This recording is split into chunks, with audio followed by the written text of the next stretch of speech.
ইতিমধ্যে আপোনালোকে জানেই বিশেষকৈ সংবাদ মাধ্যমে জ্ঞাতই আজি এমাহ ধৰি আমাৰ মধ্য গুৱাহাটী বিধান পৰিষদৰ উদ্যোগত বিশেষকৈ আমাৰ পশ্চিম গুৱাহাটী সমষ্টিৰ মাননীয় বিধায়ক ৰমেন্দ্ৰ নাৰায়ণ কলিতা দেৱৰ কৰ্মৰাজিৰ পৰা আকৃষ্ট হয় বিভিন্ন জাতি জনগোষ্ঠীৰ বিভিন্ন দল সংগঠনৰ ব্যক্তিয়ে অসম গণ পৰিষদত যোগদান কৰিছে। ইতিমধ্যে এই মাহৰ ভিতৰতে আমাৰ প্ৰায় 7,000-8,000 মান মানুহে যোগদান কৰিলে বিভিন্ন ঠাইত নতুন নতুন ৱাৰ্ডত আৰু মধ্য গুৱাহাটী সমষ্টি হিচাপে আমাৰ এইবাৰ 6টা নতুনকৈ ৱাৰ্ড সোমাইছে পূব গুৱাহাটী পুৰণা পূব গুৱাহাটী সমষ্টি। গতিকে আমাৰ এক প্ৰকাৰৰ মধ্য গুৱাহাটী সমষ্টিৰ বাবে ভাল হৈছে খবৰটো, কাৰণ আগতে আমাৰ যিটো পূব গুৱাহাটী সমষ্টি আছিল তাতে আমাৰ বিৰাজ শৰ্মা একেলগে প্ৰাক্তন মন্ত্ৰী অসম গণ পৰিষদৰ তাৰে যিখিনি আমাৰ কৰ্মী আছিল তেওঁলোকে বহি গৈছিল।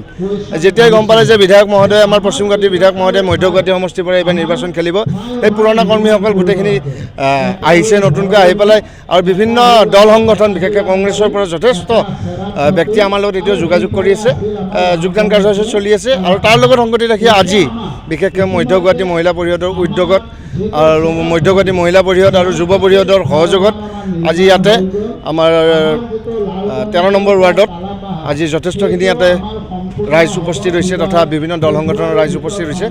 আজি আনুষ্ঠানিকভাৱে আমাৰ বিধায়ক মহোদয়ৰ উপস্থিতিত অসম গণ পৰিষদত যোগদান কৰিব।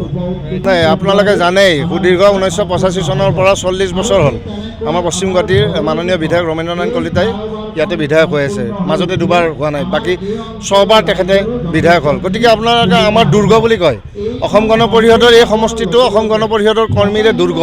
গতিকে এনেকুৱা এটা সমষ্টি অসম গণ পৰিষদৰে থাকিব, আপোনালোকে নিশ্চিত থাকক, কাৰণ ৰাইজেও বিচাৰে ইয়াতে আমাৰ বিধায়ক পশ্চিম গুৱাহাটী সমষ্টিৰ বিধায়কে আকৌ চেণ্ট্ৰেল গুৱাহাটী মধ্য গুৱাহাটীৰ পৰা বিধায়ক হওক। ৰাইজৰ আশীৰ্বাদ আছে আৰু আমাৰ বিশ্বাস আছে, মিত্ৰতাৰ প্ৰতিও বিশ্বাস আছে, মাননীয় মুখ্যমন্ত্ৰীৰ প্ৰতিও বিশ্বাস আছে। আমাৰ দলৰ সভাপতি অতুল বৰা কেশৱ মহন্ত কাৰ্যকৰী সভাপতি তেওঁলোকে আলোচনা কৰি আছে আৰু আমাৰ দলে বিশ্বাস কৰিছে। আমাৰ যিহেতু অসম গণ পৰিষদৰ সভাপতি কাৰ্যকৰী সভাপতি আৰু প্ৰথম সাধাৰণ সম্পাদকজনে হ'ল ৰমেন্দ্ৰ নাৰায়ণ কলিতা। গতিকে প্ৰথম সাধাৰণ সম্পাদকজনে যদি টিকট নাপায়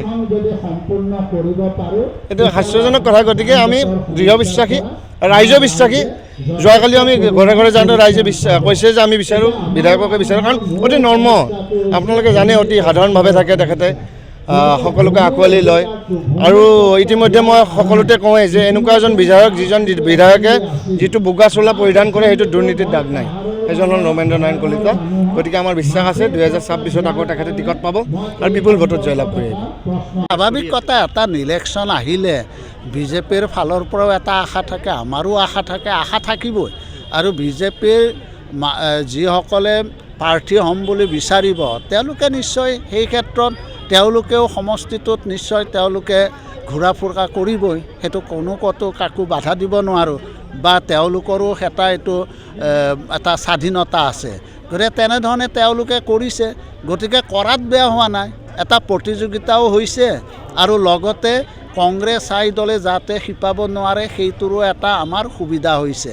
গতিকে মই ভাবোঁ আমাৰ লক্ষ্য কি যে 2026 চনত যিটো বিধানসভাৰ নিৰ্বাচন আছে হ'ব, এই নিৰ্বাচনত যাতে কোনো পধ্যে কংগ্ৰেছ ক্ষমতাত আহিব নোৱাৰে, আমাৰ বিজেপিৰ নেতৃত্বত মিত্ৰজোঁটেই যাতে গৰিষ্ঠ সংখ্যক চিট লৈ পুনৰ ক্ষমতাত আহিব পাৰে, পুনৰ উন্নয়ন বিকাশ সাধন কৰিব পাৰে আৰু পুনৰ যাতে ডক্টৰ হিমন্ত বিশ্ব শৰ্মা মুখ্যমন্ত্ৰী হ'ব পাৰে দ্বিতীয়বাৰৰ বাবে, সেইটোৱে আমাৰ পৰিকল্পনা।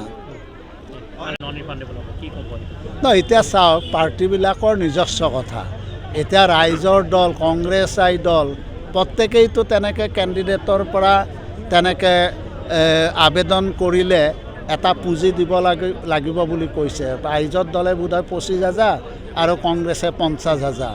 গতিকে সেইটো তেওঁলোকৰ কথা, তেওঁলোকে এতিয়া তেনেধৰণে যদি চিন্তা কৰি আমাৰ যিসকল তেওঁলোকৰ প্ৰাৰ্থী হ'ব সেইসকলৰ পৰা যদি তেনেধৰণে পইচা ল'ব বিচাৰিছে আমাৰ ক'বলগীয়া নাই, কিন্তু আমাৰ ফালৰ পৰাতো এতিয়ালৈকে কোনো পইচাও নলয় বুলি কৈছে। মাননীয় মুখ্যমন্ত্ৰীও ইতিমধ্যে কৈছে যে তেওঁলোকৰ বিজেপি দলৰ পৰা 1 পইচা নোলোৱাকৈ প্ৰাৰ্থিত্ব দিব। গতিকে সেইটো তেওঁলোকৰ নিজস্ব কথা। মই কৈছোঁ যে নাই বিৰোধীৰ মই ভবা নাই, বিৰোধীৰ যে উত্থান হ'ব লক্ষণেই মই দেখা নাই। গতিকে মই ভাবোঁ যে বিৰোধী ক'ৰবাত ৰ'ব, বিৰোধীৰ ঐক্য থাকেনে নাই সেইটোৱে সন্দেহজনক। গতিকে আগে বিৰোধীটোতো ঐক্য হওকচোন, তাৰপিছত দেখা যাব। নাই এতিয়ালৈকে যিহেতু অনানুষ্ঠানিক বা আনুষ্ঠানিকভাৱে যিহেতু আলোচনা হোৱা নাই, মই ভাবোঁ যে এই ক্ষেত্ৰত নিশ্চয় বিজেপিৰ নেতৃত্বই চিন্তা কৰিব আৰু বিজেপিৰ নেতৃত্বই যিহেতু এটা ছাৰ্ভেও কৰিছে, গতিকে ছাৰ্ভেত মধ্য গুৱাহাটী বিধান যিটো সমষ্টি হৈছে, এই সমষ্টিটোৰ কেনেকুৱা কি মানুহৰ কেনেকুৱা আমাৰ দলৰ প্ৰতি কেনেকুৱা ধৰণৰ আস্থা বিশ্বাস এই কথাটো গম পাব। গতিকে মই ভাবোঁ যে আপুনি নিশ্চয় প্ৰত্যক্ষ কৰিছে যে আজি 20 দিনমানৰ ভিতৰতে আমি প্ৰায় 2000 মান ব্যক্তিক আজি আমি অসম গণ পৰিষদ দলত যোগদান কৰিবৰ কাৰণে সক্ষম হৈছোঁ। পৰৱৰ্তী সময়ত আৰু অধিক সংখ্যক লোকে যোগাযোগ কৰি আছে, আমি আৰু অধিক সংখ্যক লোকক আমি অসম গণ পৰিষদ দলত যোগদান কৰিম। গতিকে মই ভাবোঁ যে বিজেপি নেতৃত্বই ভুল নকৰে, তেওঁলোকে যিহেতু তেওঁলোকৰ এটা ছাৰ্ভে হৈছে, তেওঁলোকৰ নিশ্চয় এই ক্ষেত্ৰত নিশ্চয় এটা ধ্যান ধাৰণা থাকিব। গতিকে মই ভাবোঁ যে চেণ্ট্ৰেল গুৱাহাটীৰ ক্ষেত্ৰত যে কিবা অসুবিধা আছে সেইটো মই নাভাবোঁ। আৰু মাননীয় মুখ্যমন্ত্ৰী আছে, তেওঁ মোৰ এই সমষ্টিৰ গাতে তেওঁৰ সমষ্টিটো, গতিকে তেওঁ গোটেই কথাখিনি তেওঁ ইতিমধ্যে অৱগত নিশ্চয় হৈছে। গতিকে মাননীয় মুখ্যমন্ত্ৰীও নিশ্চয় এই ক্ষেত্ৰত বিবেচনা কৰিব। আপুনি মধ্য গুৱাহাটীৰ কাৰণে সাজু? মই মধ্য গুৱাহাটীৰ বাবেতো মই সম্পূৰ্ণ সাজুৱে। মই কাৰণ বিগত আজি 1.5-2 মাহ মই সমষ্টিৰ বিভিন্ন চুকে কোণে সোমাইছোঁ, বিভিন্ন চুকে কোণে সোমাই মানুহৰ লগত সাক্ষাৎ কৰিছোঁ আৰু যিখিনি পূব গুৱাহাটীৰ পৰা চেণ্ট্ৰেল গুৱাহাটীত আহিছে সেই এৰিয়াবিলাকতো মই সোমাইছোঁ। মানুহে যথেষ্ট ভাল পাইছে আৰু ভাল ধৰণে কিন্তু আদৰি লৈছে। গতিকে এইটো মোৰ বিশ্বাস যে সেই অঞ্চলৰ মানুহেও নিশ্চয় মোক সাৱটি ল'ব। বিজেপি প্ৰাৰ্থীও কিন্তু এতিয়া আলোচনা যিহেতু হোৱা নাই আৰু যোৱাকালি মাননীয় মুখ্যমন্ত্ৰীয়ে কৈছে যে অসম গণ পৰিষদ দলৰ বুজাবুজিটো এটা সন্মানজনকভাৱে বুজাবুজি হ'ব, গতিকে সেই ক্ষেত্ৰত কোনো চিন্তা কৰিবলগীয়া নাই। গতিকে তেওঁ এটা মান ৰাখিয়েই তেওঁ নিশ্চয় এই বুজাবুজিটো কৰিব। ৰাইজৰ দলৰ